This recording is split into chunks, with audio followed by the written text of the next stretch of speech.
সুশাসন প্রতিষ্ঠার লক্ষ্যে স্থানীয় সরকার প্রকৌশল অধিদপ্তরের উদ্যোগে নোয়াখালীতে জাতীয় শুদ্ধাচার কৌশল পরিকল্পনা ও অংশীজন সভা অনুষ্ঠিত হয়েছে। নোয়াখালী প্রতিনিধি জানান, চট্টগ্রাম বিভাগের এলজিইডির অতিরিক্ত প্রধান প্রকৌশলী আবু জাফর তৌফিক হাসানের সভাপতিত্বে আজ বুধবার সকাল 11টা থেকে দুপুর পর্যন্ত এই শুদ্ধাচার সভা অনুষ্ঠিত হয়। নোয়াখালী এলজিইডি কামরুল ইসলাম সিদ্দিক হলরুমে এই সভা অনুষ্ঠিত সভায় বক্তব্য রাখেন নোয়াখালী এলজিইডির তত্ত্বাবধায়ক প্রকৌশলী কাজী গোলাম মোস্তফা।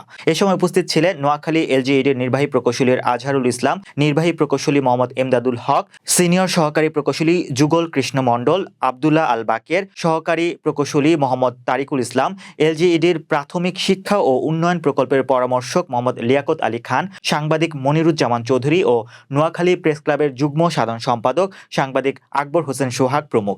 এ সময় জুম মিটিংয়ের মাধ্যমে ভার্চুয়ালি চট্টগ্রাম বিভাগের জেলা ও বিভিন্ন উপজেলা প্রকৌশলী, শিক্ষা কর্মকর্তা, ঠিকাদার ও সাংবাদিকগণ অংশগ্রহণ করেন ও বক্তব্য রাখেন। এ সময় চট্টগ্রাম বিভাগের এলজিইডির অতিরিক্ত প্রধান প্রকৌশলী কাজের স্বচ্ছতা তদারকি, জবাবদিহিতা ও মান উন্নয়ন নিয়ে আলোচনা হয় ও নির্দেশ দেন সব জেলা ও উপজেলা প্রকৌশলীকে।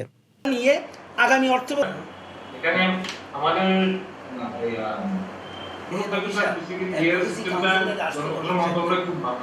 নোয়াখালীতেও সুযোগ দেওয়ার জন্য তো আসলে নোয়াখালীতে আসলে বেশ জেলা এবং উপজেলা প্রকৌশলী যারা আছেন যদি বিষয়গুলো দেখেন, আমার মনে হয় কাজের গুণ মাঝখানে বাদ পড়ে গেছে, তার প্রস্তুতি আছে পূর্ণ। তার যে ভবনে আমরা কথা বলছি, এই ভবনটা সৃষ্টির ব্যাপারেও আমাদের অনেক সেটা দিয়ে আমি মনিরুজ্জামান চৌধুরী, আমি বাংলাদেশ সাংবাদিক সমিতি বাংলাদেশ সেন্ট্রাল কমিটি। এই দেশ উন্নত না হয়ে যাবে কোথায়? যেই দেশের ইঞ্জিনিয়ার